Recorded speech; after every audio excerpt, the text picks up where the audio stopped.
resilience. I'm Starhawk, and I want to take a moment just to orient everybody and introduce you to some of the wonderful people who are going to be helping us out tonight. Um, Hopefully you are all seeing one of our wonderful interpreters, Moonbeam Mage, and we also have another wonderful interpreter, Cameo Hunsaker, who will be joining us tonight with ASL interpretation.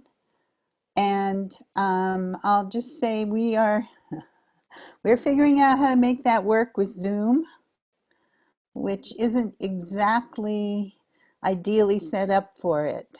But some of the time tonight, I'll be sharing my screen and some of the other presenters will be as well.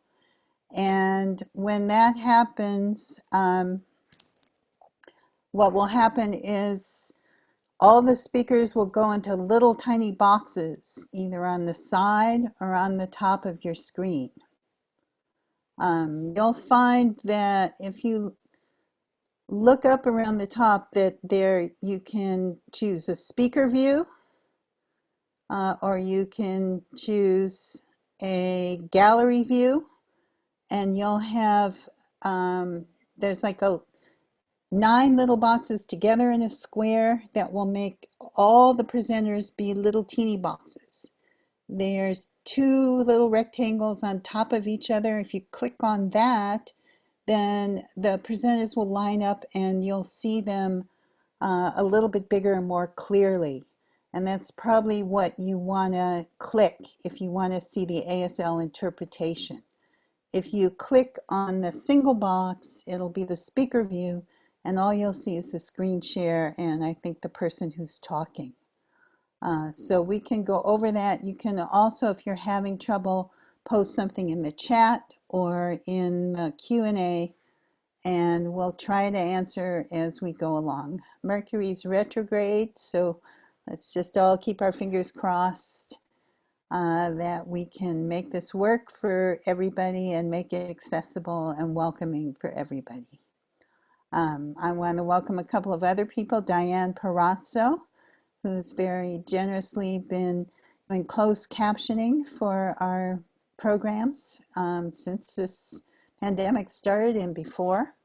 Marty D, who is producing this and handling the technical aspect of it. Hi, Marty. Howdy. And we have Sunshine Rose Claymore, who's here. And Sunshine is one of our teachers for Earth Activist Training. She's going to present a little of her work at Standing Rock. And Malik Coburn is also here with us. Hi, Malik. Malik's another one of our teaching team, and he's going to be telling you a bit about what he's doing as well. And hopefully Charles Williams will also be joining us later. He's been my lead co-teacher for many years, and he'll be helping co-teach the Permaculture Design course that we're going to be starting later this month that we'll also tell you about. So hopefully that is all the technical stuff. Oh, there's Charles. Hello, Charles. Welcome. Hi, good to see you. And hopefully that is the technical stuff we need to go over. If I've forgotten anything, maybe Marty or Sunshine or Malik or someone, just feel free to jump in and remind me. I also want to say that I am speaking to you tonight from the land that is the territory of the Kashaya Pomo here in western Sonoma County in California. And part of permaculture, and I think part of the new paradigm that we want to develop is one of really connecting to place and being responsible for place and acknowledging the original peoples of the place, the heritage of stolen land that we inherit, and also the incredible heritage and gifts of knowledge and understanding and care and guardianship that Indigenous people have offered for tens of thousands of years. And you might take a moment and think about the indigenous people of the land where you are. If you know who they are, if you don't know who they are, then this is a great opportunity after this is over to go do a little searching and learn. And it's information I think that will enrich all of our lives. Charles, do you want to say a quick hello? Hello, everybody. It's good to be on this webinar with you all. And hope you're having a wonderful, wonderful beginning of the summer. Hi, I'll And talk to you all Sunshine? more a little later. Yeah. Sunshine, do you want to say hi? Yes, thank you guys for joining us today. And I'm really excited to be a part of this team through Earth Activist training and our collaborations together. Thank you. And Malik? Hey everyone, this is such a privilege to be here sharing space. Is my sound okay? I have a fan going because it's about 95 degrees here. Yeah. Okay. A little echoey, but it's okay. Great. Okay. Thank you. But yeah, happy to be here. Uh-huh. Well, good. Well, I've got a PowerPoint to share with you all, so I'm going to do that now. And maybe we'll take a moment just to give you a chance to adjust if you need to for the speaker view. So.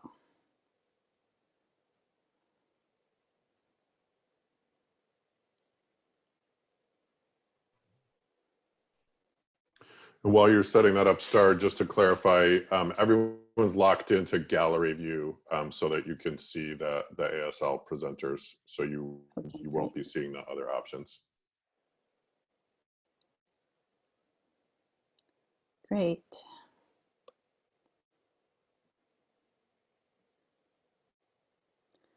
All right, permaculture, justice, and resilience. What comes after? It seems a little bit hard right now to think about what comes after this period of both the pandemic and the social unrest, because we are so in the middle of it and we are so not done with the pandemic. But I think it's one of the things we learn from permaculture and just from gardening and being in nature, that you have to look ahead. You know, right now out here in California, it's summer, it's hot, it's the beginning of July. We're starting to run a little bit low on the water, and it's a really hard time to start thinking about planting the winter garden. But out here, the best time to plant our winter garden is the middle of August, which again is counterintuitive. It's like when it's massively hot and there isn't a lot of water around. But if you plant in the middle of August, things get up when there's still a lot of daylight, and they grow and they put on a lot of green and a lot of growth. And if you wait till the rains come in September or October, then all your winter, you know, kales and collards and all those things just kind of sulk through the winter and don't really bulk up. So I think this is a good time to think and look ahead and jump ahead and think about what's going to come after. How do we take this moment of incredible awakening, social unrest, ferment, and actually create the world that we want? We know a better world is possible. And one of the first things we need to do is to be able to envision it, to imagine it, to picture it. Because if we can't even imagine a better world, then there's no way that we're going to create it. And I've done a lot of that in my work, in my writing. My novel, The Fifth Sacred Thing, this is actually an illustration, projected illustration from it. Kind of imagines what the world, what San Francisco would look like if we really achieved a just and balanced society. And it was a beautiful experience to do that work of imagination. But then the question is, how do we get there? What's the road? What's the path forward?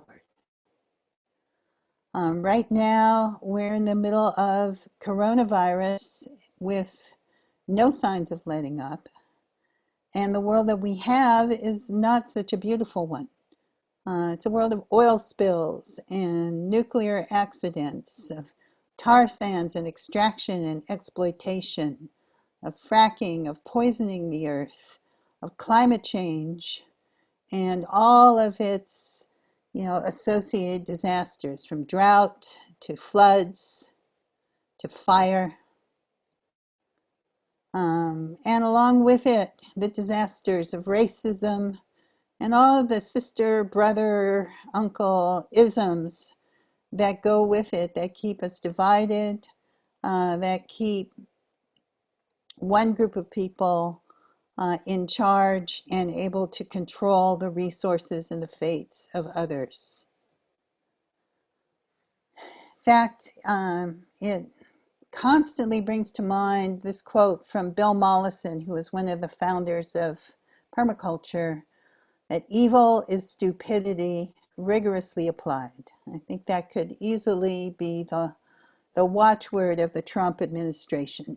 And I could rant on and on and on and on about that, but I'm not going to, because I want to spend our time together talking about the solutions and the approaches to making change. So the system of incredible brutality, of violence, of police violence, of imposed centralized power requires centralized power on every level. And that need for that centralization of power kind of keeps us all under the boot of the oil industry and the 1%. And so when we think about how do we change this, I like to take a step back and look at what is the underlying consciousness? What is the underlying worldview that supports this inequality, that supports this disastrous state of things? I come to this out of many decades of having taught earth-based spirituality, feminist spirituality, looking back into the roots of what are some of the teachings, not just of the current day indigenous cultures and religions, but what were the indigenous wisdom that actually came from Europe? And how did that shift and change? And how did we change from a worldview that was centered in nature to one that saw the sacred, that saw what was valuable and important as being disembodied, so being out of the earth, being high and light, and being a hierarchy of value that goes down from God, that who's always seen as the King, the Lord, through the ranks of angels and down through other things like a gigantic army, and lets value kind of spill down or trickle down to human beings, and how easy it is in that worldview to assign more value to certain classes of human beings than to others, and to assign more value to what is high and light and disembodied and outside the world than we assign to what is in the world. And what would it be like if, when we thought of what is sacred, we thought of like what most nourishes our lives, what actually sustains us, instead of seeing an image something like this, if we thought of God, deity, sacred, more like this.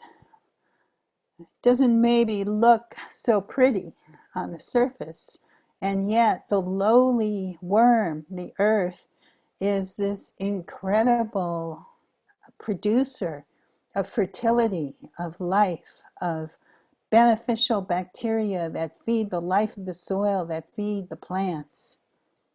Or if we thought of it as this web of fungi, this is an electron microscope of mycorrhizal fungi, the underground web of fungi that links tree to tree in the forest, that links the roots of trees, that passes nutrients, that holds the soil together, that helps give it its structure, that can dissolve and break down toxins.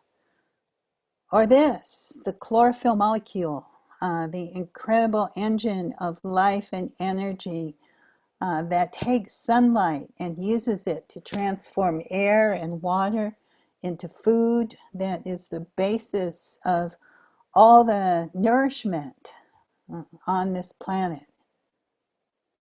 Or this, the earth, the seed, the plant.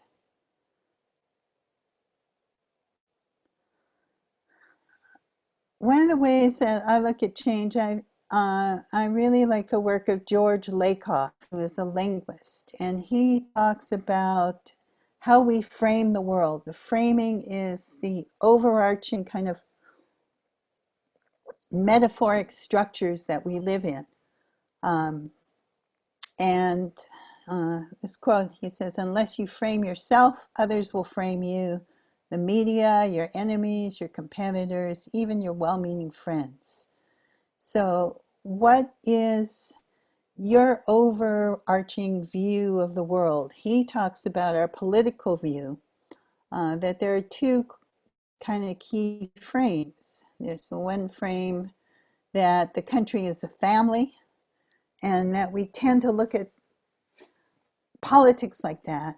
And the one frame is that the family should be run by a strict father. Life is difficult, the world's fundamentally dangerous, and it needs like somebody who's strong and control, and somebody who can lay down the law, and somebody who can impose it. And there's another frame that is the nurturing parent model.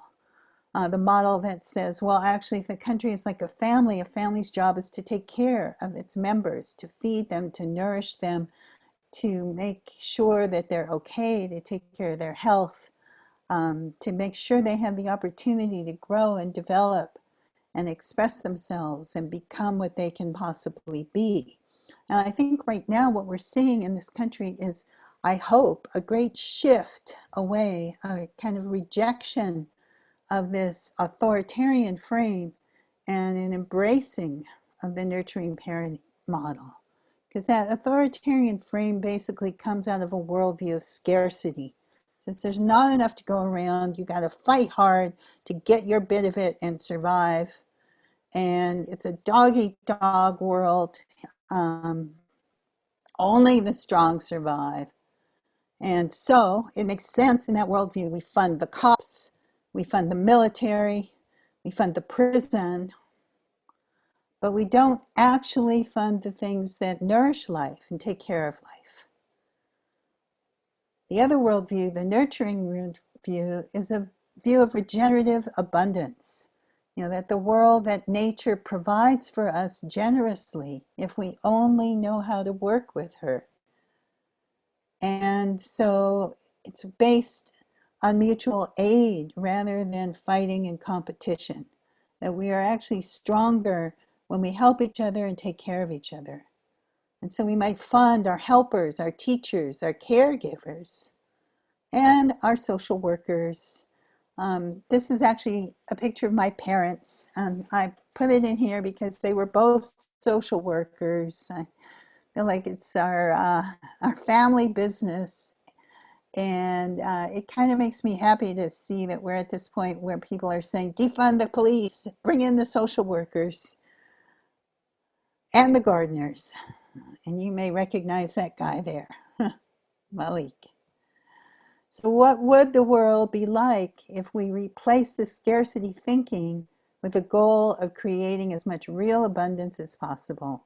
It's a quote from Courtney White, who's written a beautiful book, Grass, Soil, Hope, A Journey Through Carbon Country.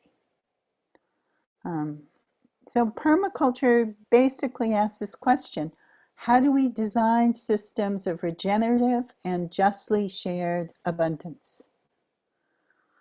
And it has three core ethics that to me are also very much in line with the ethics of indigenous traditions and cultures, although I never like to talk about them blanketly because there's not just like one indigenous culture, there's thousands of them. It's very much in line with the earth-based spirituality I've been practicing and teaching for decades, and it begins with the care of the earth, but it also understands that to care for the earth, you must also care for the people, It's not a separation between humans and the earth. We're not at odds with each other. We're actually charged to learn how to work in harmony with the earth so that we become agents of care and nurturing. And we care for the future by sharing the surplus, by reducing consumption. It's a worldview that's based on interconnection. Understanding that we are all part of the same web, and that is the web of life. So what we do is we take nature as our model. We learn from nature rather than thinking that we're here to dominate nature and bring nature under our control. We understand something I think the virus has been teaching us, that nature actually is stronger than we are, and that we must understand her constraints and her ways of being and work within them. With all of our smartness and all of our technology and all of our brilliance and all of our wealth and all of our power and all of our weapons, nature can produce this tiny little virus that can completely shake up our worlds. But if we do understand that model, if we understand the patterns, if we understand the way nature does things, then we can work in harmony with her. And part of that is valuing diversity, understanding that in natural systems, diversity is a source of strength. It brings resilience, whether that's diversity of plants or whether that's diversity of people. So in permaculture, when we talk about planting, we're often talking about polycultures, planting many different things, not just one thing. But I think this is also an important lesson when we think about how do we make change. That change it's like an ecosystem. To make change, there are many niches that we have to fill. That means that we don't all have to do the same thing.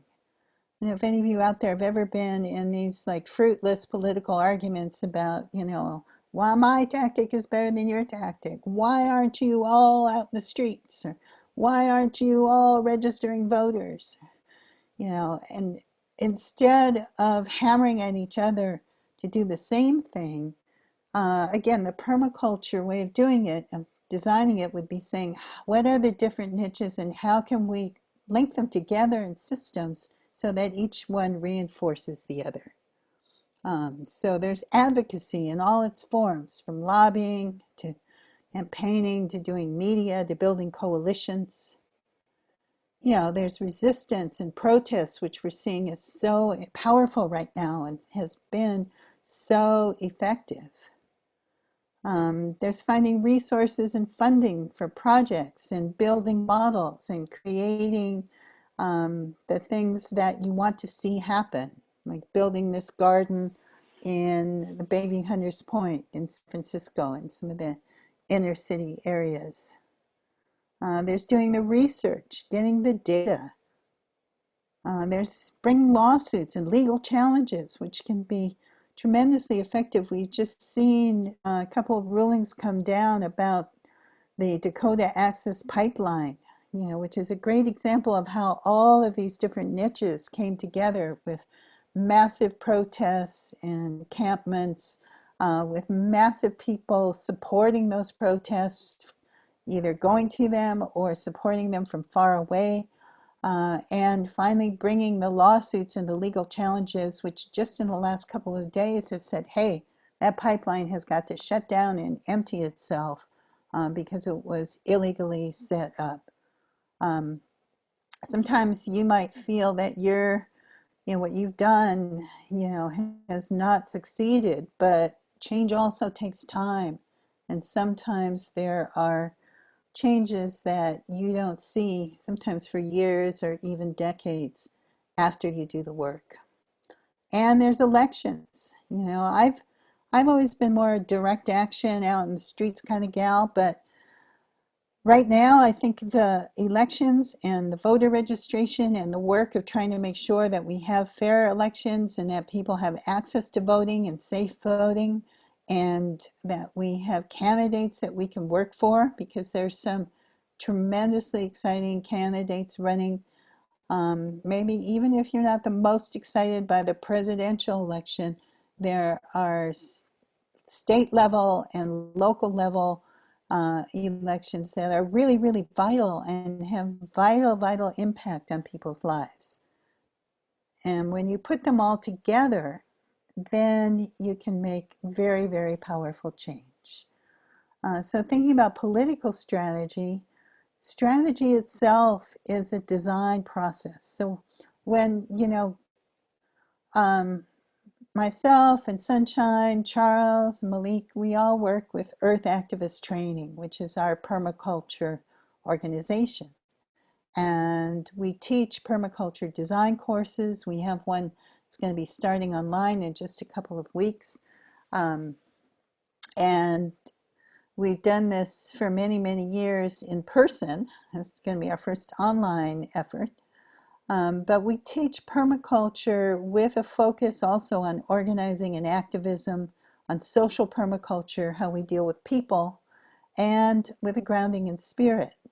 And we do that because we understand that this design process, it's not just great for building your garden, though it is good for that, but it's also great for planning your activist campaign, for putting together your organization. The same understanding of how natural processes work can help us when we're designing anything. So you want to have an ethical intention. TAPO stands for thoughtful and protracted observation. You do the visioning, the assessment, and that leads you into your concept and your planning, and you kind of go back and forth. So in strategy, we need to have the vision, again, of what we want in politics or in the garden or in anything we're planning. We kind of need to have a picture in our mind of what we want it to be in the end. We need to assess and analyze. When we're looking at a piece of ground, we might be looking at everything from where does the wind come from, how does the water flow, what's the rainfall, what's the constraining factor, what's the biggest danger in this place, where do other outside forces come in, maybe it's an urban backyard, where are the neighbors going to be able to see you and not see you, if there's someone's trying to break in the house, where are they going to come from? All those things go into analysis. If we're thinking about how we make change, we also have to ask some of the same questions, like what are our resources? What are the constraints? Where are there opportunities? Where are there risks? Who are our allies? Who are our opponents? All those things go into thinking about how we plan, how we organize. Again, whether it's a garden or a farm or a homestead, or whether it's a protest or a political campaign or electoral campaign. What are the pillars of power that support the oppressive system that we want to dismantle, and how do we take them down? And we have to know what's our palette of solutions. So with permaculture, we think a lot about climate change. And that's something that maybe hasn't been so front and center right now because we've been focused on the pandemic and we've been focused on the immediate threat to Black lives with police brutality and that. But climate change is also a social justice issue because it falls hardest on the people who have done the least to cause the problem. And as we move into the summer and the fall and into fire season and hurricane season, again, we face the threat of massive wildfires in California, layered on top of the pandemic. It's actually very, very frightening. Hurricanes and typhoons that are growing in strength. So when we think about challenging climate change, we have to think about it both as an issue of social justice and also that we need social justice in order to deal with climate change, because it is those same forces of centralized power that again are trying to impose and maintain that power at the expense of other people, at the expense of the earth. So one of the first things we need to do is preserve the pristine, where there's rainforests, where there's old growth, where there's anything left, that is still in its original conditions or in living, healthy, vibrant conditions. We have to take care of it. We have to preserve it. We need to honor indigenous wisdom. A lot of permaculture derives from the indigenous wisdom and practice from people in many, many parts of the world. So, example, here in California, indigenous people burned regularly. They brought fire to the land and kept the undergrowth low and kept it from getting really bushy and heavy with fuel. And because of that, when there were lightning fires, they stayed relatively low. They didn't get up into the big crowns of the big trees and become these tremendously destructive events that we see now. It's an example of a prescribed burn. Again, that keeps it low, keeps it open. It helped maintain biodiversity. It helped maintain habitat for animals. This is the dog bane. And there's a wonderful indigenous teacher named Redbird Willie who spoke to one of our courses last winter and talked about this patch of dog bane, which was a plant that was used for medicine and used for basketry and used for making fiber. And it requires fire. It grows in places where there naturally is fire. And he talked about the big fires that we had in Santa Rosa a couple of years ago and how they came through this area that indigenous people knew was a fire area. That was their dog bane patch because it was their fire area. And again, if we listen to that wisdom, if we understand indigenous wisdom in any place is the result of tens of thousands of years of close observation, we might save ourselves a lot of catastrophe. We know we need alternative energy, and that's something that both is old. These are 400-year-old windmills in Holland, still working, and new, and many, many sorts of, from solar panels to microhydro to many, many kinds of energy, and alternative transport. This is the parking lot at the railway station in Amsterdam. But one of the key things that we can do about climate change right now is to begin to sequester carbon in soil. So we have excess carbon in the atmosphere, obviously from burning fossil fuels, but we also have carbon in the atmosphere that comes from our farming practices, from tilling the ground, exposing all of that ground, opening up, making it bare soil.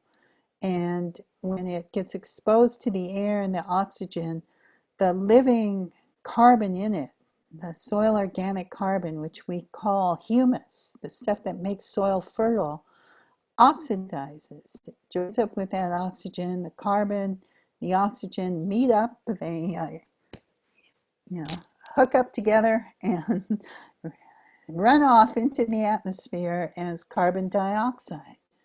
So there's a researcher, Dr. Ratan Lal at the Soil Carbon Institute in Ohio, who believes we have as much excess carbon in the atmosphere from the Dust Bowl in the 30s as we do from every automobile ever invented.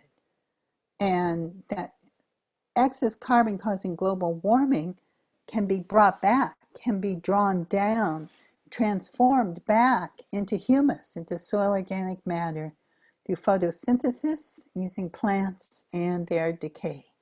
And that to me is one of the hopeful things that we have in terms of actually practically making an impact on climate change. And the techniques, again, are not complicated. Making compost, sheet mulching, which is like horizontal compost, using our friends, the worms, making compost tea for your plants, not for you. Hugelkultur, which is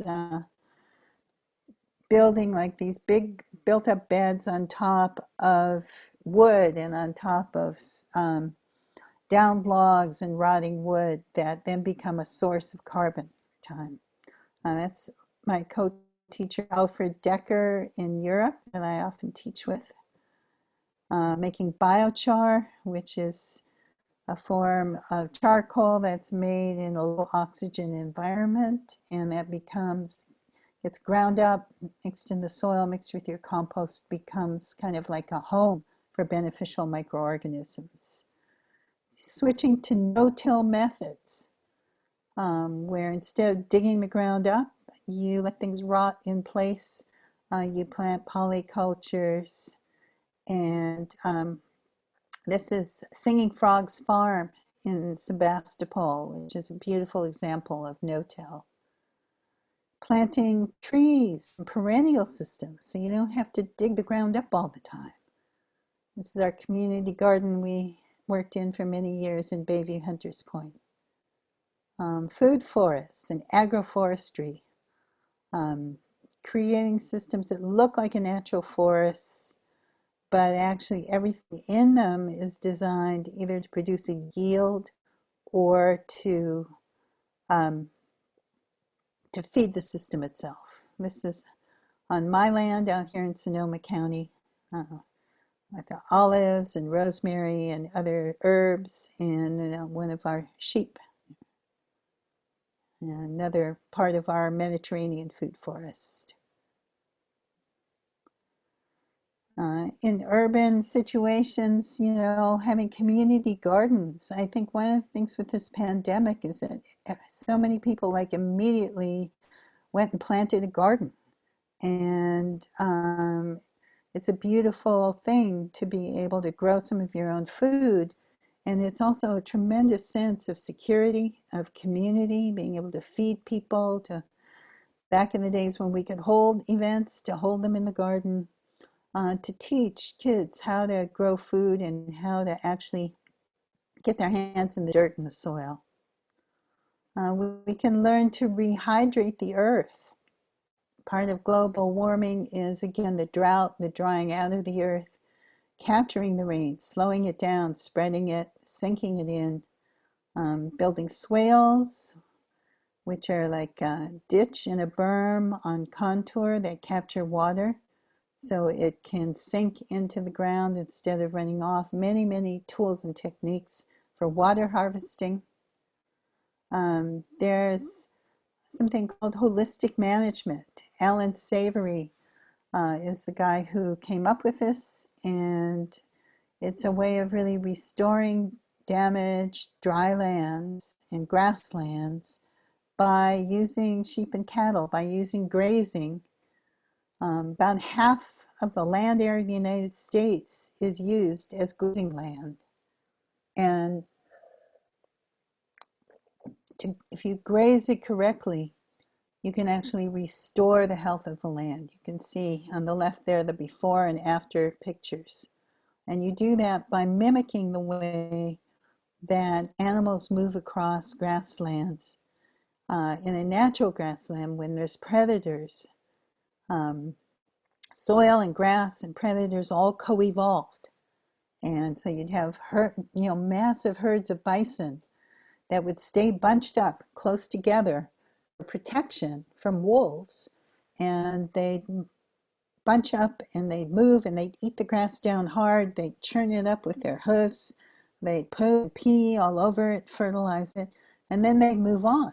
Because if you're a bison, you don't really want to eat the grass that your bison have pooed and peed all over. So you're constantly moving. And that meant that they'd have a tremendous impact on the land, but it would be short. They'd move on and the land would have time to recover.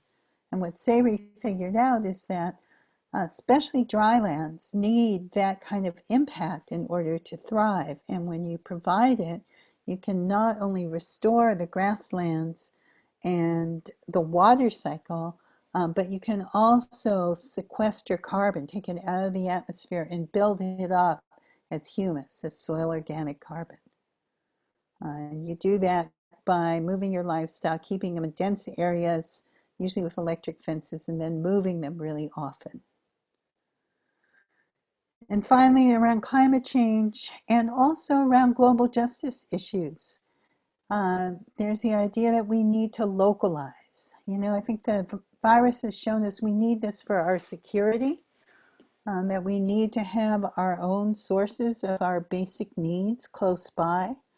But we also need to have it for the climate. So this is a few slides from Cuba, where when the Soviet Union collapsed, they lost their oil imports and their exports, and they were forced to sort of go through peak oil decades early.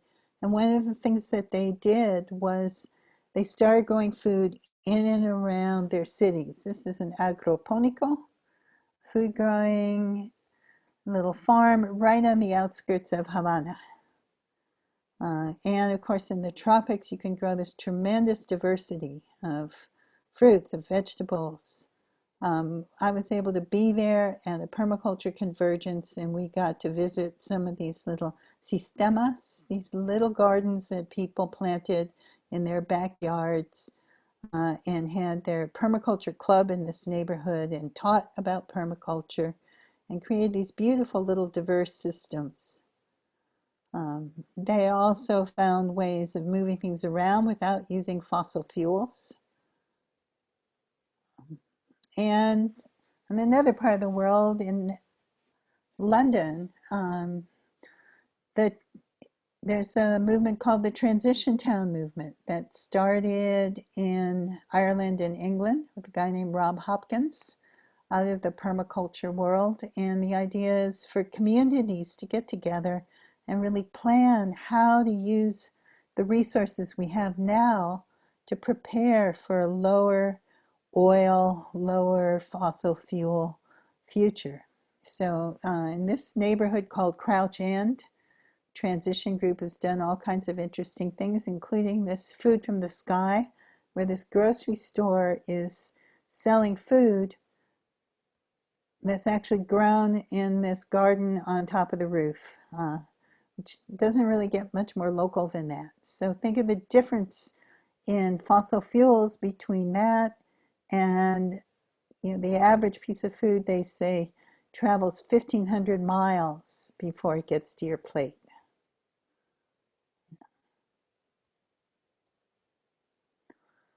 So when we think about permaculture, we're not just designing individual things. The idea of what we're trying to do is design relationships between things, whether that's where we put things, what order we do things in, how we arrange things, how do we design connections and flows.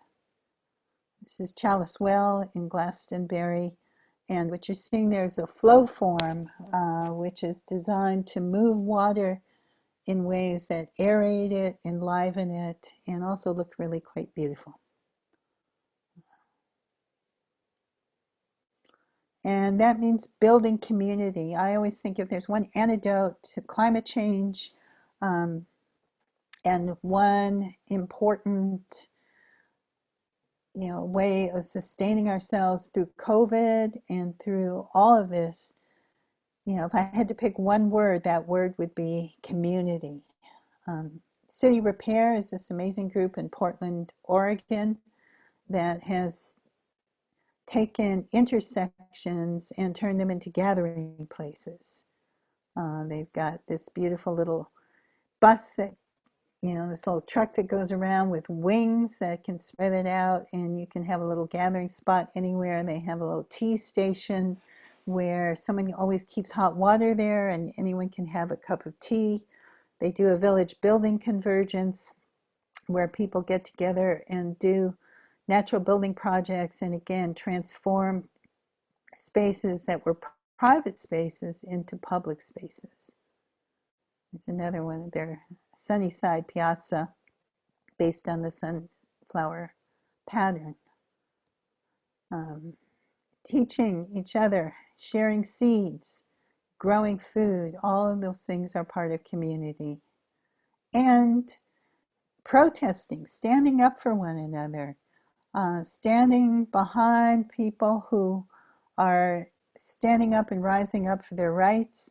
That is also a powerful way of building a community, of saying we are a community that extends beyond these ways that the system tries to divide us.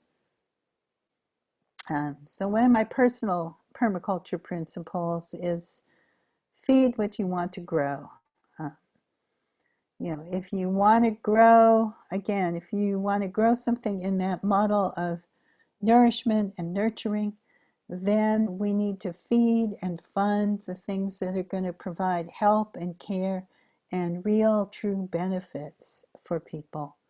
And if we want to feed people, if we want to grow healthy, beautiful, wonderful, vibrant young people, we need to feed them good food, and we also need to feed them the tools and the skills and the understandings they need to be able to feed themselves on every level.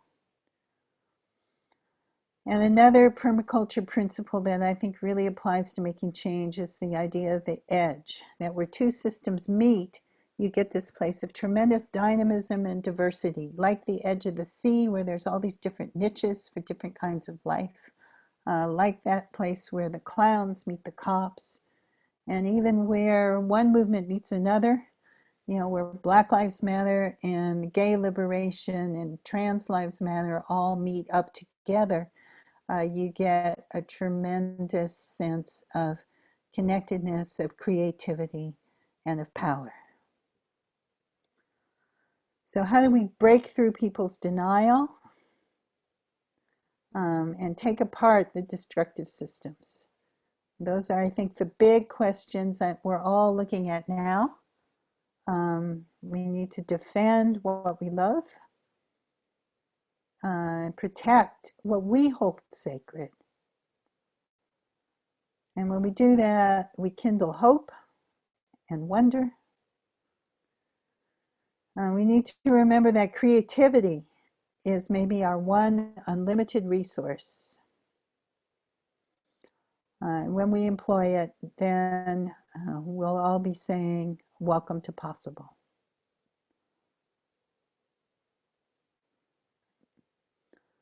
So I want to shift for a moment and ask Sunshine and Malik and Charles to weigh in a little bit and tell us a little bit about some of the projects that you're doing. Sunshine, do you want to lead off? Yeah, of course. I will open up my slideshow now. And thank you again for joining us.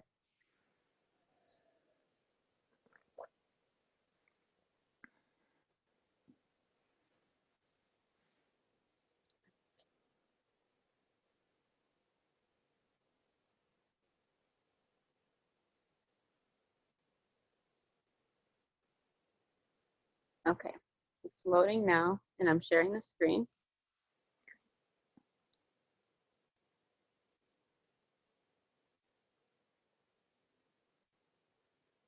Okay. Hamitakiapi, Namikoyapi, Chante Mawashte, Nape Chiuzapi, Mashte on Jijintka Imachiapi na Washte Manivi La Colcha Sheapi, Iamosaha Hemateha.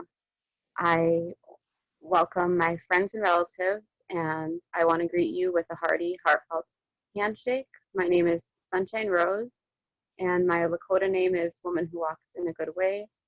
And I am an enrolled member of the Standing Rock Sioux tribe.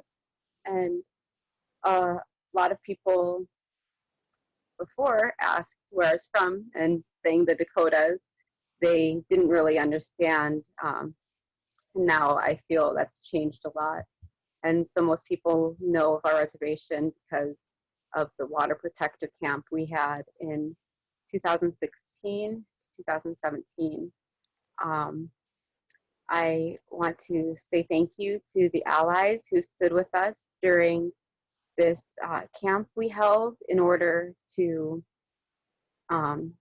be a voice for the voiceless in our community, which would include the microorganisms, the plants, the animals, and the things that don't always have a voice in our court systems. And I want to say thank you again also to the people who acknowledged the court ruling victory that we recently received as a step in the right direction for our community to have some of these treaty agreements be acknowledged, along with the government honoring the complete environmental impact statement to be done, which is what we were requesting from the beginning, is just to know what type of impact they would have. So I was 7 months pregnant when this camp happened, and I didn't really know my role, but I'm in a lot of communities, and one of them was Burning Man communities. And I met a group of people who, while I was pregnant, I would ride to various camps who may have had more abundant resources, and mentioned what our goal was for the camp and if there was any way that they could support with some of their skills and tools of basically building entire societies within a few weeks and taking them down with as little impact as they could. So these communities actually have a lot of resilient skills to offer. And one of the camps donated a dome that ended up being a central community space during the winter time, where we would hold song and prayer. And so during this activism camp, one morning we woke up to pray at the water, and I gathered my friends. It was early in the morning, and we decided to go by Turtle Island, and things had shifted. It was always an aggressive and almost police state on the reservation, more intensely during the active stand against the Dakota Access Pipeline. And with the intention to pray, when we gathered, we were met with resistance from some political forces, and that led to a cascade of events. And during this day, the midwives around me were saying, "Sunshine, what are you doing here?" I was 7, 8 months pregnant. I was offering people food and resources because they weren't checking in with their own mental well-being. And often we react in a state of fear and panic without being fully grounded. And that can lead to other experiences happening when we are taking these stances for not only our rights, but for the rights of people and beings who cannot always voice their needs. So as the tension was progressing on our reservation, I chose to leave home because I didn't want to give birth in a state where I had so much fear. So I traveled across the country to the West Coast and began dreaming of how I wanted to bring a new human into our world. And this meant moving to a place where I had no friends at the time. I didn't know who would be my midwife, but through my connection to Creator and trusting in Spirit, I was guided into a perfect space and situation for me and my child.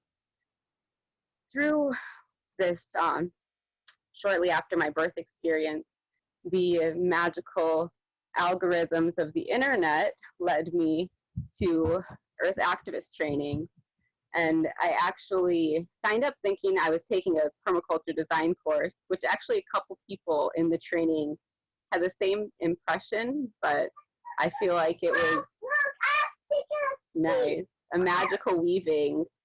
And so I started with the Sacred Earth Apprenticeship program that was offered. And this was a 9-month, I believe, program. I started when my child was 2 months old.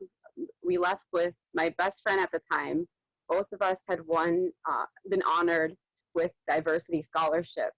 And so we traveled from Oregon to California to meet Starhawk and learn some practices of setting intentions and goals for a more reflective and grounded movements in our lives through ritual and daily practice.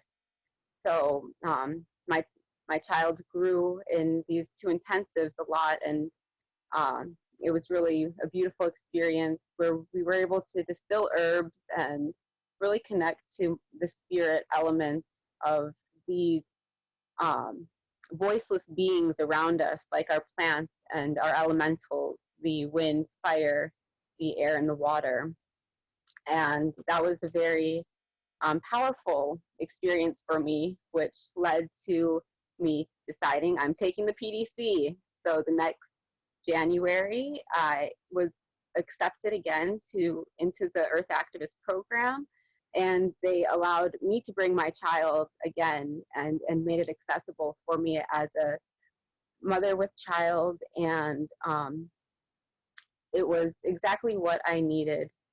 And in this program, I was introduced to Charles Williams, and I learned even more deeply these powerful teachers. Star and Charles have an awesome dynamic together that keeps you interested. It's intriguing. It's moving and powerful, and they do a great job of using hands-on interactive experiences to help solidify some of these permaculture practices that we learn in these classes that we're taking.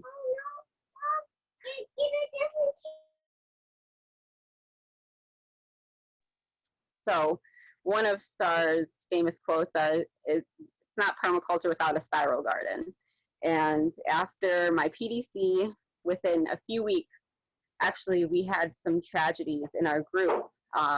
2 people who were close to our class community ended up passing away shortly after our PDC. So another Earth Activist participant and I created this spiral garden, which was a memorial garden for her mother, who passed away shortly after our PDC.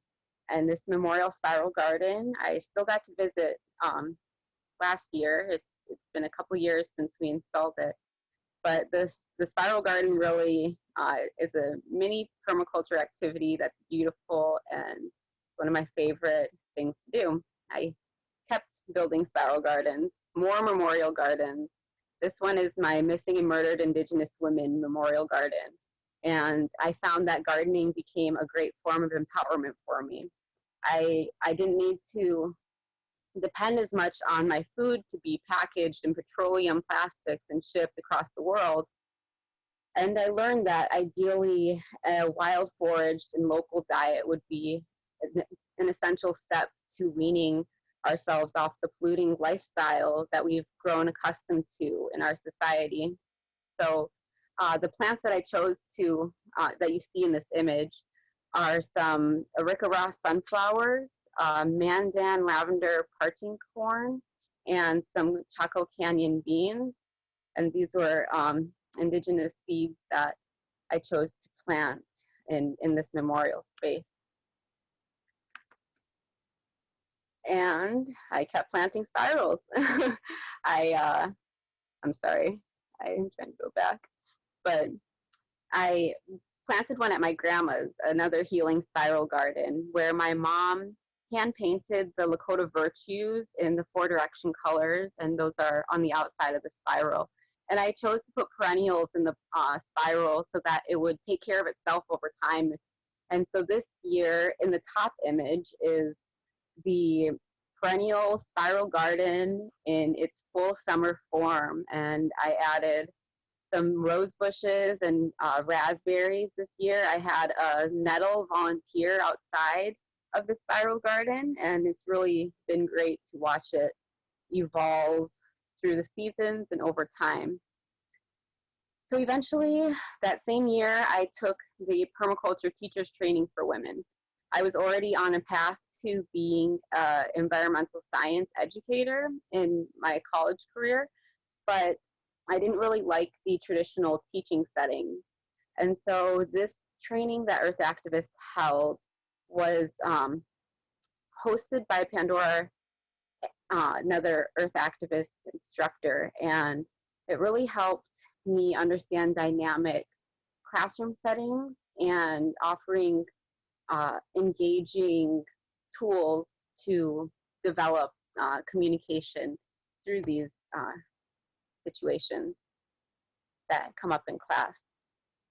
And I ended up taking a lot more natural building into my life. And my child chose to fall in love with cob as much as I do.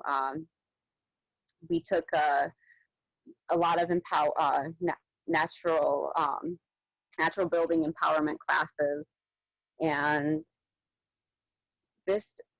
these experiences included altars, small structures, benches, and it's cob is a mixture of sand, clay, and straw in various forms depending on your need, and it is very forgiving and it's safe for kids to play with, and over time you can repair it with local materials if you have them available. So it's really exciting to engage multi-generations in this process. I eventually ended up teaching more natural building and in the forms of an earthen plasters and painting course. And on the right side is a small pallet playhouse that we built in Bear Soldier, a community on Standing Rock, which now we didn't get to plaster it, so it has worn down. But the materials we used were found within 20 miles of the site, and we can easily repair it and plaster it. So that's one of our future goals. We kept planting perennials and vegetables. This is a garden at our diabetes center here on Standing Rock. And eventually that summer, we hosted a summer solstice tree planting ceremony in the Bear Soldier community, which included planting over 200 fruiting trees in our orchard there, along with I think a few hundred fruiting bushes as well. So it was a great experience, and about 75% of the volunteers were people who I met through Earth Activist training. And we ended up weaving a 33-foot in diameter dream catcher. That's this Mayan elders' dream of these dream weaving manifestation stations. So for the summer solstice event, I got donations of plants and seeds from the Zania community in Eugene, Oregon, and I traveled with these starts and seeds back to Standing Rock, and we did the tree planting, and we did some youth activities as well as a lot of other fun things. We had a trailer that was a renewable energy source that powers our structures. For instance, the live music that we had at night. We had Lila June come along with many other Indigenous bands, and also we had plant walks and a lot of other informative workshops like astronomy that were offered to our community that has never been done before. So there was a central fire and a gathering space that had some shade in it, and it was a very beautiful event. The children in the neighborhood nearby came back every day, and really they wanted us to stay forever, and we still come back, and they ask when it's happening again. So I'm glad we made an impact. eventually, last year in springtime, I started the Regenerative Land Management Program that Earth Activists started. They also are offering a degree in regenerative land management and through a partnership with the Permaculture Institute of North America. And in this intensive that's 2 years, you learn more deeply the beyond your PDC, how you can apply it and feel more comfortable caretaking territory that we are stewarding ourselves. And learning to integrate animals and use our local resources to really find solutions to our problems. Last year, I also began student teaching for the Earth Activists. This included going up to Canada to our eco-village in Shawnigan Lake, and that was a great experience, and every PDC builds my sense of community in a global level. All the Earth activists that I've met through these programs are potent and powerful people in their community. So it's really an honor to cross paths with these people. So earlier this year, before the pandemic, we had our Regenerative Land Management Ecosystem Restoration Intensive, which is the second part of the Regenerative Land Management Program, a second intensive, where we learned more hands-on practices to taking care of trees and host community events like an eco blitz, where we invited outsiders from the program to come and experience small permaculture activities like stripping round poles that we used in a structure, and cobbing, and food forest planting, and biochar. So the point of all this is to talk about why is permaculture important for us here on Standing Rock, and what is my dream for these children in these communities that that look for guidance in people and deserve healthy food and a bright future. I am a part of 3 programs right now. One is the Mini-Wachoni Integrated Clinic and Farm. We are all of these programs are seeded from the Water Protector Camp that started against the DAPL pipeline. So we're doing COVID outreach right now, making elder packages. We don't have a site, but we are still building for a future site. And also I am working with the Niwichoni Nakichi Ziwi Owaiwa, and we are currently making small community garden boxes to safely distribute and offer some vegetables for community members to enjoy. So these are some of the starts that I have. And I'm also part of our community development corporation on Standing Rock, and I'm the Food Sovereignty Project Assistant. So we listen to the children, ask them what they want to eat, hear the stories of the elders who share what they've experienced in the past. And we have had a lot of fun.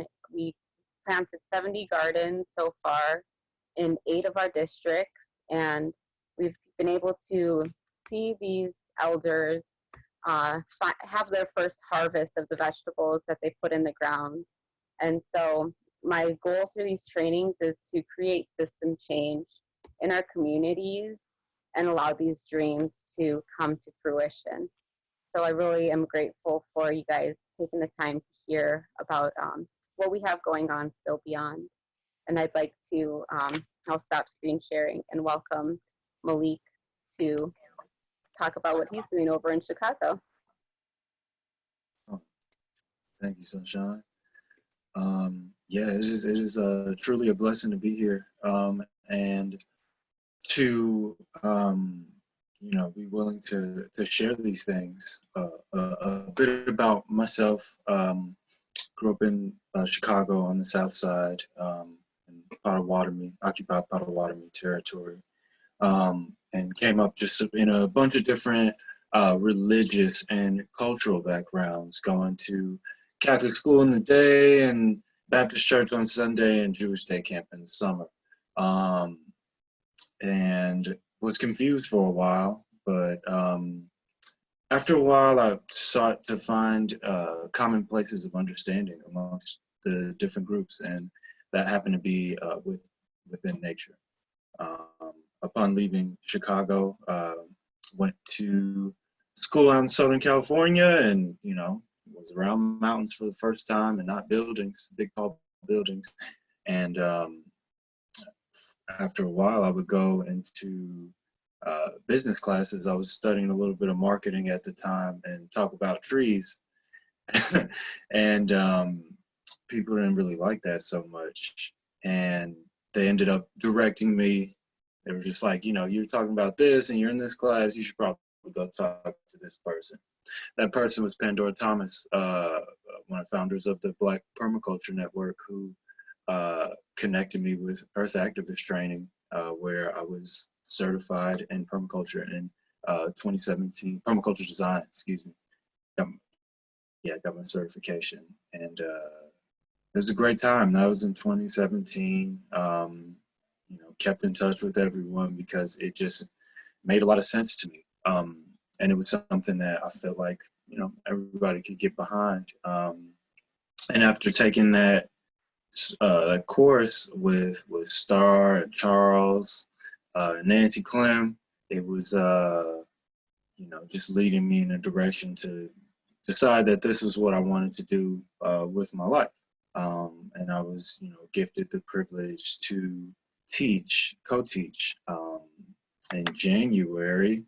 And I'm going to do a screen share now to show some pictures and things about where I was and what we had going on.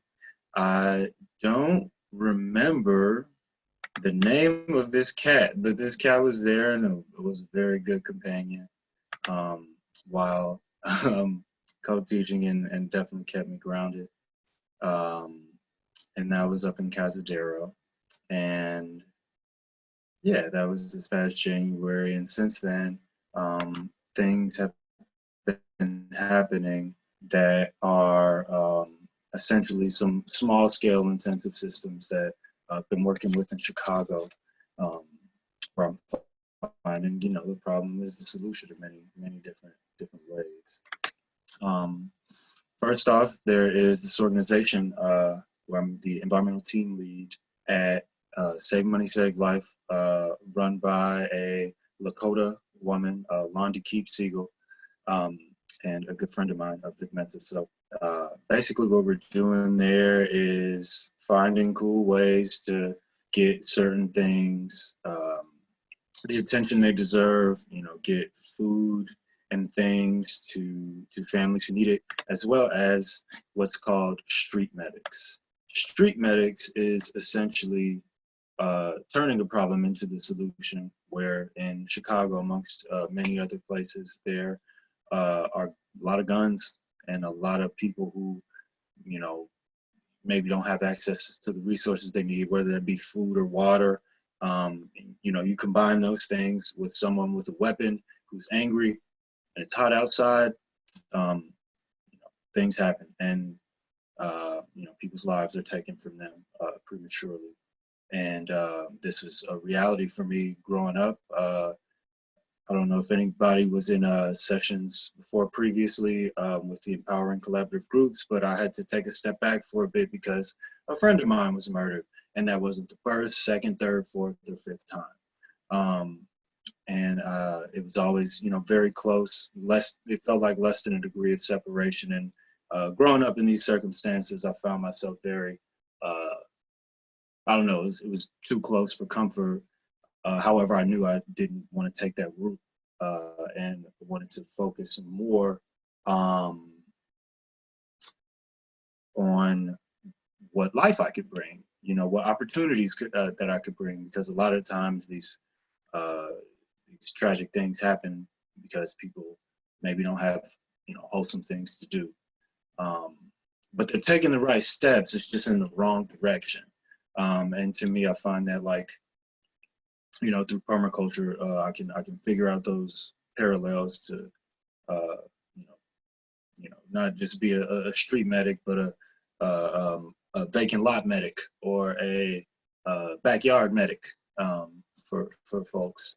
And you know, that's some of the work I've been doing with them, as well as another friend's organization called Social Works, where I've just been doing a little programming here and there, bringing, you know, different modalities of healing to get people interested, and find those parallels to bring people's interest to, you know, activating themselves around Earth, and providing some training with that, how they like to learn things, because these concepts can either be immediately received, given the ecological aspects, or immediately dismissed, because there's often lots of trauma with that. And I'll give y'all a little sneak peek. I'll be doing a segment for kids, showing them like how different vegetables look like different organs, to you know, get them to see that they are embodying nature. And as a gateway, just meeting them where they're at. You know, they like food. They might not like vegetables, but they might be a little cooler after this video. And that'll be at the end of next month. But yeah, it's really cool working with friends, and you know, being able to share on a platform like here. This is, you know, through Earth Activist Training, I felt some of the most supported in my life. Like, just feeling like I was heard, and feeling like, you know, I fulfilled in my purpose. Like, I discovered my purpose, you know, within these times, and presently too. So yeah, this is just a little couple little photos from co-teaching this past January. The co-teaching is on the left, and right is me telling a bad joke. But great time, still felt supported amidst the bad jokes. And afterwards, I came back home, and you know, there's a lot of stuff happening where I feel like I required lots of support, and I had the privilege of, you know, being this co-teacher and sharing space with such wonderful people. And if you're hearing that, you are one of those people. Or if you're seeing that on your screen, you know, and that's totally transferred now into, you know, posting a bunch of pictures all over the place, and people want me to come do their backyards, you know, and beautify backyards. They want, you know, sometimes they want raised beds in one side, and I kind of had to realize that that was people's gateway. They were open. That was their level that they were able to give a vulnerability to introduce different concepts in permaculture. That has been great. And I've been able to pay my friends, you know.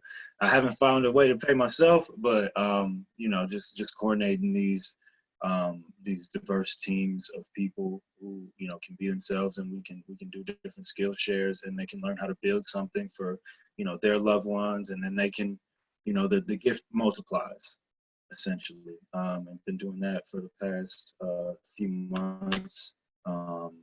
Yeah, and some other photos from those times. This is one. We're on our third or fourth now. It's been really fun, and that's really what I got going on there. And there's some more info on me, and I really appreciate you all checking in, tapping in. Looking forward to more questions, but I'm really looking forward to seeing Charles, because it's been a while. And I am, I'm, you know, hopeful that was informative, and that I was speaking loud enough. And yeah, thank you all for tuning in, and I hope to see some of y'all soon.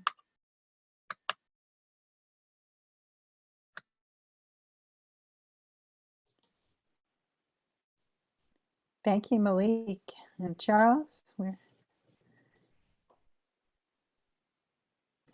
you are. Hello, everybody. Thanks for joining us.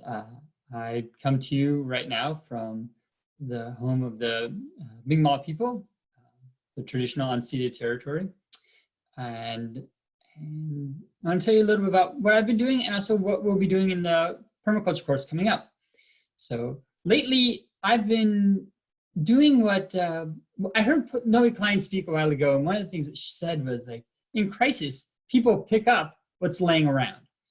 And really with this COVID crisis, people have been doing that. They've been picking up whatever is around them, picking up seeds and putting them on the ground, picking up the bicycle and that they haven't been pedaling around and starting pedaling around on it, picking up their fishing rod, picking up a book they haven't read. People have been picking up all sorts of things. And the work that I've been doing lately is helping people pick things up, things that they might have like forgot how to use or never quite figured out, you know, like how do you get a garden started? There's lots of folks starting gardens, and, you know, I've been doing a lot of like helping people figure out how to get seeds started, and like what do you do with flea beetles and all sorts of things like that. Also helping people get on bikes and get moving around. The streets are way more open than they ever have been, and people are wanting to get out and move their bodies. So it's been fabulous getting people out on bikes and also on the lakes and rivers. Been doing a lot of work with kids also, trying to get kids who've lost summer education opportunities out into the world and help parents and teachers find ways to educate kids, like not to make it scary, like especially for people who basically worked inside and not knowing how to take a kids outside and do it what feels like safe or how the learning happens. And mostly it's empowering them just to like go outside, like get outside and see what's out there. Be curious with the kids. So been doing a range of things in that realm in my daily work right now as we manage the COVID crisis we're in. And also been figuring out how to like cross over some of the social stuff that's going on right now. A lot of the wonderful activism going on. Here in Canada, it's a little different than in the States, but there's still some wonderful things happening. So the upcoming course, and I hope many of you will join us on the upcoming Permaculture Design course, we're moving online, which is very exciting and slightly terrifying to try to teach things that I believe in some ways work better embodied than they do just in face-to-face, but we've been working on like how we might turn this problem into a solution and help people not just learn permaculture skills, but also apply it to their particular place. So the things that we're gonna be doing in the course is we're gonna be teaching everybody how to see the environment. So the first thing that we wanna do is give people tools to notice what's out there. So maybe you've been looking at the world around you for a while, and we're gonna give you some tools to see what's there. So it might have always been there, but hopefully we'll give you enough tools to start to notice what's there and how to look at the world. And once we get to like how to look at the world and like how to notice some of the things that are there, we'll start to look at how to analyze it. How do we start to analyze what's going on? Like, how's this functioning? What's working? What's not working? Both ecologically and socially. Like, what's playing in the environment right now? And how might we engage with that? What can we leave alone, and what should we leave alone? And what would we want to engage and change, and how might we do that? Once we start to look at analyzing and designing, we're going to start to break it down. Okay, so let's look at plants. And we're going to spend some time looking at plants. We're going to look at animals and spend some time with animals. We're going to look at soil, like a lot of time at soil, like what is and how it works and how do we work with it. And we'll look a lot around water. So we'll look a lot at soil and water. Like how does water function in the environment? How does soil function? Now, how do we clean them both up?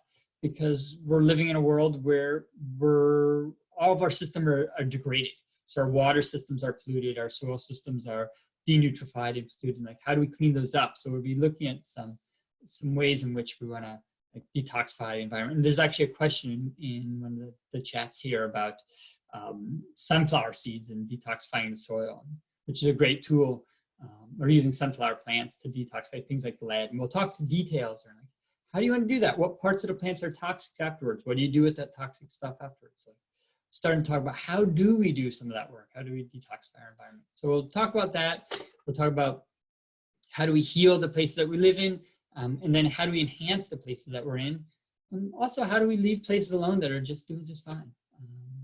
So we'll look at analyzing the environment, the tools that we have to work with in permaculture, regenerative systems. We're going to look at how the social system relates to that. So like, how do we heal the social systems too? Because it's not just about growing tomatoes and growing healthy plants, but like, how do we do it in community and collectively? How do we make political and social change so that our community gardens that we create that are awesome don't get bulldozed over and over and over? Like, what do we do? So we're going to talk about that, and we're going to look at that. So we'll be bringing it all together. We're also going to have components about energy, regenerative, and appropriate technologies. We're going to be looking at economics and like, how does economics work, and how do we have the sustainable economics? Like, what do we do? How do we start to answer some of those questions? We're going to be looking at like big picture problems, like climate change, and we're going to be bringing them down into like the home scale. We're going to look at home scale problems like how do I get my garden to grow, and look at that also in some big scale things like how do the systems of our current culture influence that. So we'll be moving back and forth in these scales in the class.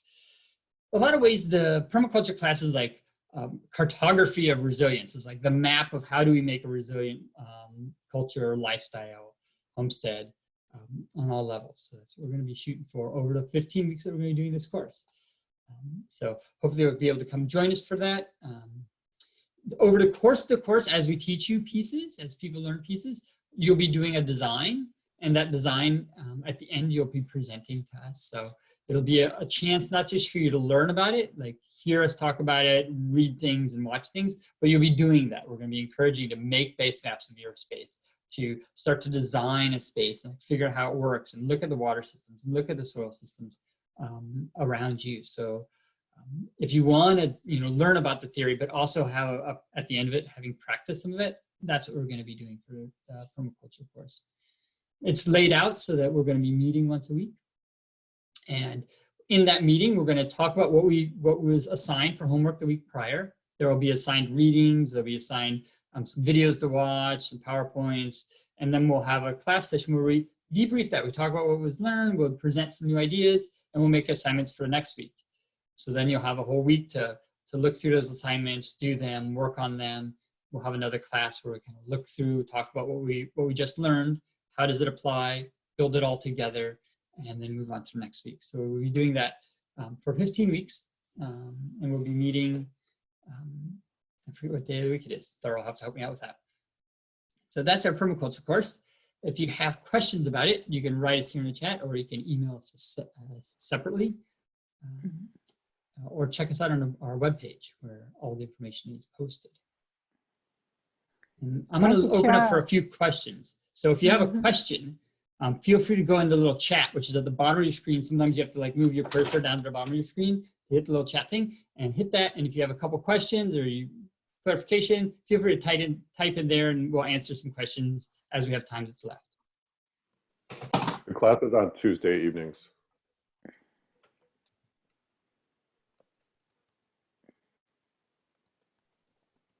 So yes, some of the questions, how many people will be in the class? We don't know yet, but we're sort of aiming for somewhere around 30, maybe more. And I will also say we have a ongoing network, online.earthactivisttraining.org. It's on a platform called Mighty Networks that everyone is invited to join, whether you're in the class or not. It's kind of like an alternative place to connect other than Facebook with people who might have similar interests, and we're hoping to develop and grow it again so that there's alternate ways to connect and explore some of these issues.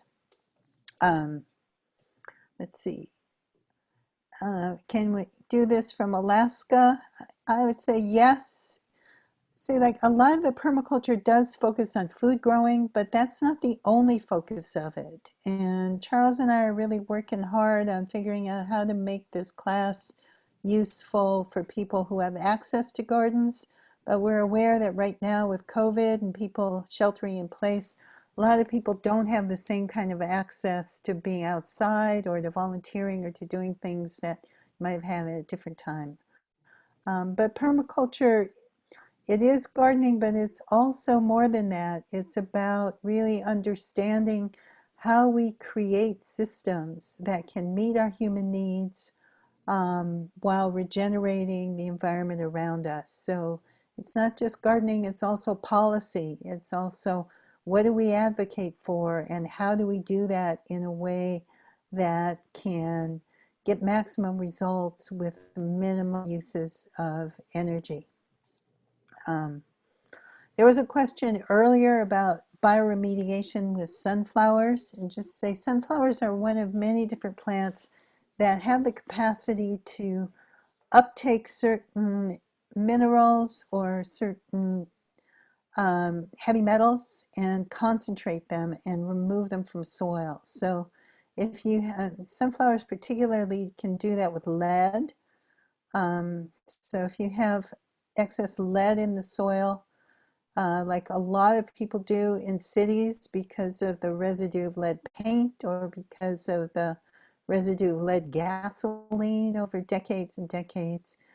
Planting sunflowers can help take that up, and they concentrate it in their stems and leaves so that it can then be taken. You don't want to compost it afterwards. You probably don't want to like eat the seeds or feed them to your parrot. But it can help cleanse the soil. And it's just one of many different techniques for helping to heal toxic soil that we'll be talking about in the course. And somebody else asked about our regenerative land management course. Yes, we are, again, we've had to completely rethink how we do it because of COVID. But we are going to do an online version of it starting probably in November. So people who are interested in doing the whole full program, we conceive of that more as like a 2-year program. And at the end of it, you would get a permaculture diploma from PINA, the Permaculture Institute of North America, which is kind of like the permaculture, I don't know, it's like the Permaculture Design Certificate that you get from our 2-week course. It's kind of like the high school diploma of permaculture, and the Permaculture Diploma is more like the BA of permaculture. And we'll be posting more information about that as we develop the concept for it. So we have a few more questions, Star. Okay. So we got how long is the class and how often are the classes available if we can't join this session? The class is 15 weeks long. We do ask for this class that people actually come to at least 80% of the classes because we really want to have lots of interaction, question and answer. But they will be recorded, so if you have to miss a couple of them, you can get them online. And after we do this first course, I'm sure we'll do another round online, but I haven't looked quite that far ahead yet to tell you when that will be. And we do there's hope, like a number. Oh, sorry. We sorry, do Star. really hope that sometime in the next year or so we can go back to also teaching courses in person and also just offer some in-person intensives for some of the hands-on aspects that really you can't actually like do in the same way online. I'll also say we have diversity scholarships available for this online course for people of color, for people working in environmental and social justice, and for people from the deaf community, because we do have the capacity to have it interpreted. So we were able to do 1 2-week course with full interpretation for deaf students, and it was an amazing, wonderful experience, not just for the deaf students, but I think it was really enriching for all the students to just experience that mode of communication and also to understand more deeply some of the challenges around it. And we realized that doing this online opens up the potential for making it more available. So please do share and invite your deaf friends. If you know someone who wants to do permaculture design course, we'd love to welcome them to this next session. So Other questions? There's a number of questions around access to land and homework. And what I'd like to say is you don't have to have access to land. Right now, I'm living on a 4-story apartment. So I feel it for anybody who's in a similar situation. So you don't need to have land to take a permaculture course. Our homework is going to have you go out and look at pieces of land. So like if you can get out to a park, empty lot, the space between a house and a curb, like it could be any number of places. It doesn't have to be a place that you own, just a place that you can have access to get outside. And if you can't get outside, there's other things we can do, and we'll work with you on that. The permaculture course has a couple of different things that we want to, goals. One is that we want to teach you about how to access the landscape. So you do your design, and you can like implement a design on a piece of land. The other things we want to do is teach people about sustainable cultures and permaculture, so that if you're living in an urban environment, you don't have access to land, but you're buying groceries, you're consuming energy, you're eating meat or not eating meat, like the way in which we consume in the world, the more people will understand what permaculture is and how it works, then we can make different choices about what we buy or not. And we can also advocate for our needs to both our political leaders, our farmers, our neighbors, to change the world. So like becoming educated to make good consumer choices is just as important as knowing like, oh, how do I map a piece of property so that I can like lay out my garden? So if you don't have access, don't worry about not having access to land. Some of our assignments are going to have you go out and look at land. It doesn't necessarily have to be your land or your property. And some of it will have to vary, So some of the things might be, we'll teach about composting. We'll encourage you to go do it. Some people might build a compost pile. Some people might make a worm bin for their apartment. Some people might be like, both those are great. I can't do either one, but it's really good to know. And that's fine too. So we're going to try to make it as accessible as possible for a wide range of people in a wide range of growing climates. So we'll do our best. This is our first one, so we're accepting feedback as we go along, and we're going to adapt it to the group we have. Mm-hmm. And I see a couple other questions. You can also sign up for the 3-week Intro to Permaculture, which will be the first 3 weeks of the course. And then at the end of the 3 weeks, if you decide to go on and do the whole 15 weeks, you can apply the tuition to the whole 15 weeks. Yeah. And question about time of homework per week? The time of homework? How much homework time? How much homework time do you think we should give them, Charles? I don't know. This is a 72-hour permaculture course. Yeah. It's a 72-hour course.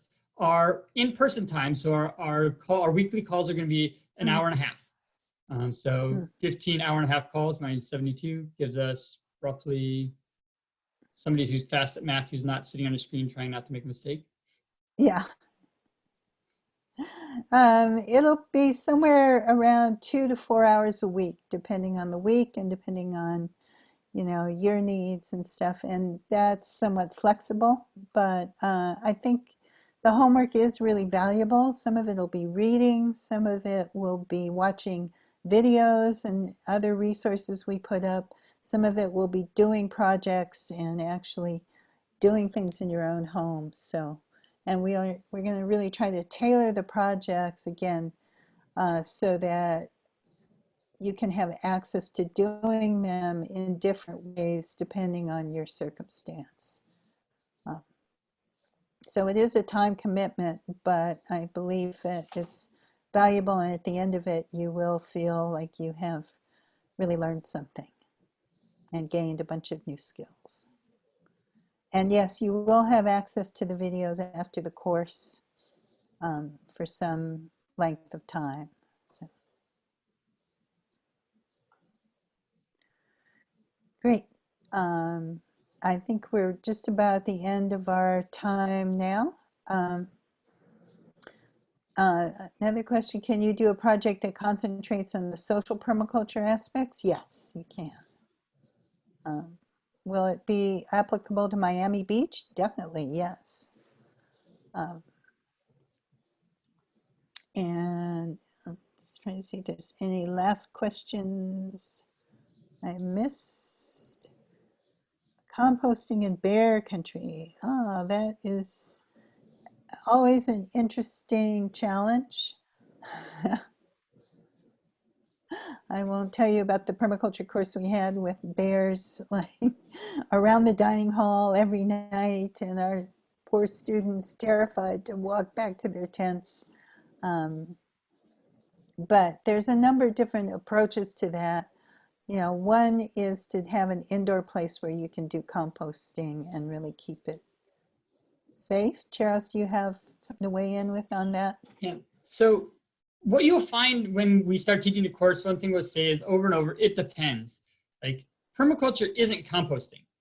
Permaculture is a design system that allows us to look at the entirety of the environment and say what makes sense here and what works. So in some places, you'd be like, composting totally makes sense. In other places, you'd be like, absolutely doesn't make sense. So with bears, yes and no. There's some really great techniques to compost with bears. And then again, it might be too energy intensive for your system and be like, you know what, that doesn't make sense. So we can talk about the pros and cons of like bear composting. And there are some really fun things you can do. But then again, is it worth the energy investment for the return? And what else could you do with your waste? And what else could you do with your bears? Bears are a great solution. They're really powerful, like force in the environment, right? So I think we need to look at it systemically and not just say bears and compost. We need to say like, what are we trying to do and what makes the most sense in that space? So it depends. I see a question from Petra. Have you built in a way to support individuals to work with others in groups or buddy up? Yes, definitely. It's going to be a part of it. And depending who signs up, if people sign up and are in the same geographic location, we're going to try to group you together. Other than that, we're going to try to group people who might share similar interests or focuses. And we usually try to use when we're doing the course, this is a webinar, so it's set up where only the panelists are on screen. But when we do the actual course, it's going to be set up as a meeting, so everyone will be on screen, and we have the capacity to put people in breakout groups or in pairs to interact with each other as well as with us. You know, I've been teaching in person for decades, and it is quite a challenge to shift to online because in person, a lot of our teaching involves interaction and participation and games and not just talk and lecture. And it's a challenge to figure out how to translate that into a Zoom webinar and translate it online, but we're learning as we go. And I feel confident that we can create an experience that helps build that wonderful sense of community and connection that to me is a real core part of learning. So I think we're getting a little bit over time now, and I apologize to any of you if we didn't get to your questions, but I want to say some thank yous. One is to our wonderful Earth Activist Training Coordinator, Alyssa Trudell, who's not here tonight with us, but is doing so much of the behind the scenes work to make this all happen. And she's also someone you can reach with questions. If you email earthactivisttraining@gmail.com, you'll get Alyssa, and she's wonderful at answering questions. I really want to thank Charles and thank Malik and thank Sunshine for your wonderful presentations and also just for the wonderful work that you are all doing. And it's really always inspiring to me to hear what you and so many of our students are doing out there in the world. I want to thank Diane Perazzo again for closed captioning. And I want to thank our wonderful interpreters, Moonbeam and Cameo, for helping make this accessible and doing such a beautiful job of expanding our ability to communicate. And finally, I want to thank Marty for doing the technical and for hosting. And thank all of you for showing up tonight.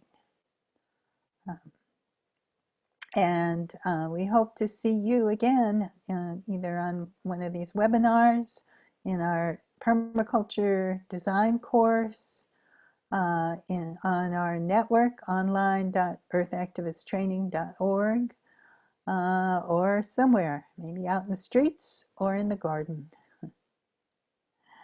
And thank you all, and good night. Good night, everybody.